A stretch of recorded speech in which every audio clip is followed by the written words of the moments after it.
Good morning, Annie. Hi, Carrie. We are again in our lovely little library here. We are. And we are recording for Friday, November the 4th. Yep. Friday Crumbs from the Pop-Tarts. Tarts, that's right. This is pre-recorded because I have been away on holiday. When you actually see me in church, I'm hoping to be a little bit browner than you're seeing me today. And a little... And still getting sand out of her toes, just saying. Absolutely. So prayers that there's no snow for when I come home. Ah. The beginning of November is a little early anyways. Usually get a sprinkle. Oh, I can tell you, I got a picture of me down at the cenotaph on November 11th being covered in snow during the service. Yeah. So it happens. I know, you're all saying there, shut up, shut up, shut up. It's like, yeah, okay, sorry. It's a thing, right? But you know what? That's something that we relish in this country anyway. At least I do. Many people do. Are the changing of the seasons? Yes. I don't know that I could live in a place that doesn't change seasons. I can. I did. I could. I'd love it. Oh my goodness. Yes. But yes, there is a beauty. There's a beauty and an energy that happens when you see the seasons change. Okay. When we lived in Africa, it was the rainy season and the dry season. Got it. That was it. Okay. In the Middle East, it was the hot season and the hotter season. See, I'd never. And there was nothing that was growing to signify a change of season. Right. And in Uganda, everything was lush, right? Like there wasn't. We didn't experience the dry season was still a beautiful lush. Like everything could grow in Uganda. We had planters for our flowers that you would run along the side of, like at the bottom of your windows. Yeah. And so, they didn't have a lot of like the stuff that we have here. Right. And so they would chop off pieces of big bamboo, and then you'd hollow them out, and then you put soil in, and you put whatever. It was beautiful, right? Well, your bamboo, with the moisture from the soil and the nutrients in your plants, would then begin to grow. It was absolutely a living planter. Yeah, it was astonishing. It was just cool. wonderful. But anyways, I'm sidetracking myself with it. Wonderful reminiscences of warm tropical places. See how hard is that? Yes. So we are the Pop-Tarts. We are. And today is Friday, November the 4th. Yep. And we're going to be looking at a piece of scripture that comes from the Revised Common Lectionary for today. Yep. And it's a psalm. Mm-hmm. All right, so we're going to be looking at just a portion of Psalm 37. And we're going to read verses 28 to 36. Okay. Now, Psalm 37 is actually one of the most popular psalms. Mm-hmm. And you'd have to read the whole psalm to clearly hear this, but David always seems to be like puzzled by the fact that wicked people, the wickedness seems to prevail, right? Okay. On the surface, wickedness prevails. So in this psalm, he shares his philosophy about how to live in the world with the wicked. And it's really simple, right? All right? You do good. Yeah. You believe in God. Yeah. And you don't worry. Oh. That's his philosophy. Don't worry. Be happy. I know that Bobby McFerrin song came into my head too. But I mean, how simple is that? You do good. You believe in God. Okay. And don't worry. But how simple is that? Here we go. Simple, but it's not easy. There we go. Right? Because of all of those other things that come into our lives. Right.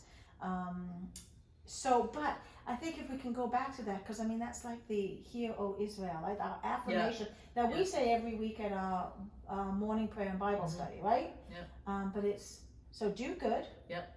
Believe in God. Yep. And don't worry. Got it. So let's hear if we can hear some of that in just this wee portion of the psalm that we're reading today. So we're going to start at verse 28. What do you want me to do? And what I do the, I'll start, I guess, so we start on an even, and you be odd this week. I'll be odd. I odd. was odd last week, or the week before. All right, so Psalm 37, verse 28 to 36. Yep. For the Lord loves justice. He will not forsake his faithful ones. The righteous shall be kept safe forever, but the children of the wicked shall be cut off. The righteous shall inherit the land and live in it forever. The mouths of the righteous utter wisdom, and their tongues speak justice. The law of their God is in their hearts. Their steps do not slip. The wicked watch for the righteous and seek to kill him. The Lord will not abandon them to their power, or let them be condemned when they are brought to trial. Wait for the Lord, and keep to his way, and he will exalt you to inherit the land. You will look on the destruction of the wicked. I've seen the wicked oppressing and towering like a cedar of Lebanon. Again I passed by, and they were no more. Though I sought them, they could not be found. I love the Psalms.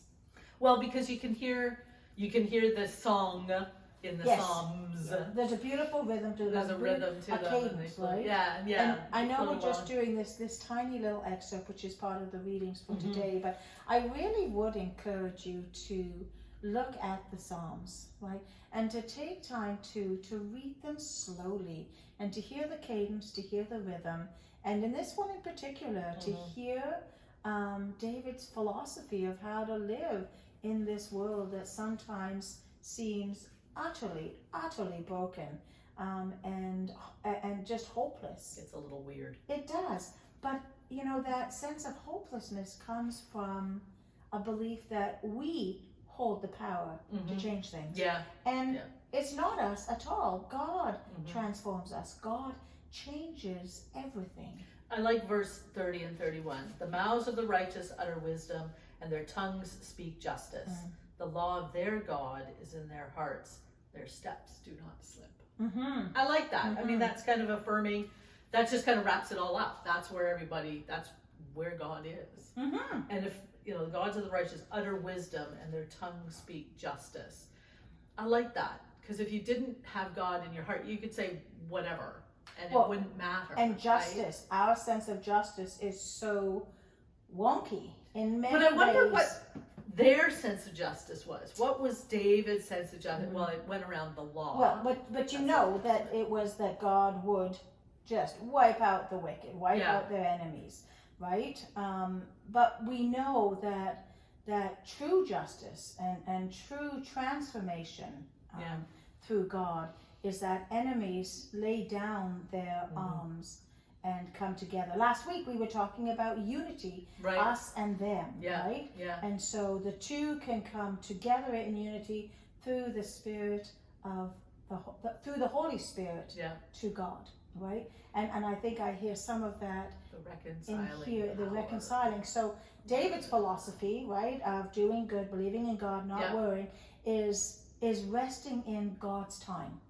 We know it took a long time for some of the prayers that people have asked to be answered. I think of the Israelites in the desert for 40 years. 40 years.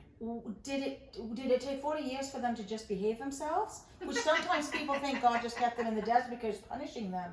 Or did it take 40 years for them to be transformed enough from the life they knew as slaves and people of just so little hope? I mean, they had hope in God, right?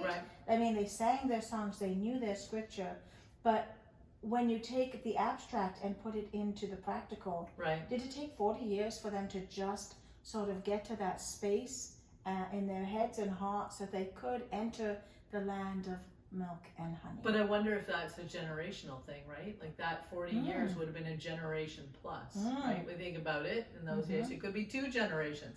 So it took that long. So it took, and we think now about changes in generations.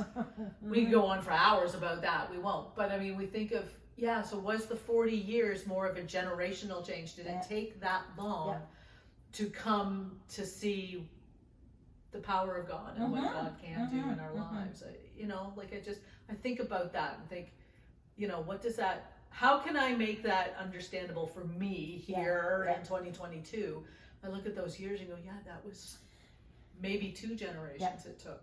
I think back to what... Can't rush God, just saying. That's right. Jason Michelli again at Clergy Conference talked about the true medicine of the world is God, Jesus, right?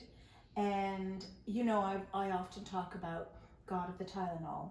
We pray to God of the Tylenol or Calgon bath bubbles or Bengay, a muscle rub, whatever it is. We want the immediate pain or symptom to be eased. In many ways, that's cheap grace, right? Yeah. Because real grace and real medicine doesn't just treat the symptom, it treats the underlying need. Yeah. And that's what Jesus came into the world to do, was to heal and give the world the medicine that it needed. And I love that imagery that evoked for me at clergy conference. And so David, the psalmist, seems to understand and appreciate that through this philosophy of his. It's like, just keep doing good. Like, just keep walking the right path, right? People will join you. Just invite people, do good, be kind, trust that God is ahead of you, trust in the God of the future. But also trust that God is behind you. Around us, right? Pushing you forward. And then don't worry. Don't use the precious energy that you have to worry. What did Jason say? Our present is our past in a moment. In the blink of an eye, our present immediately becomes our past. Yeah, that's right. So if we reside in that place constantly, then we lose what we can do in this present as we look forward to what we can expect in the future. Right? Which is that complete coming together and opening up of the kingdom. And I really, the kingdom with a G, I really like kingdom. Right? Take the G out. Okay. Kingdom. It's about family. Kingdom. It's about us all coming together. It's about relationships. In unity and peace. And being completely healed and transformed by the love of God. But as we walk through this world that's broken and sometimes feels really dark, know that those moments of that thinness where we can see and feel God, in that, just trust God and just keep moving forward. Again, she sums it up perfectly. Never fails. Well, I think David did this, right, with his little philosophy. So, but I love that philosophy. I'm going to write it down, right? It's do good. Another thing for the bulletin board That's behind you in the office. Do good. Yeah. Believe in God. Yep. And don't worry. I can count to 3. I can remember those 3 things. And that song goes through my head every time. I love that song. Don't worry. Be happy. So on that happy, sweet, joyful note, we look forward to seeing you next week. Look forward to seeing you on Sunday. Blessings on your week. Take care. God bless. Bye-bye. Bye.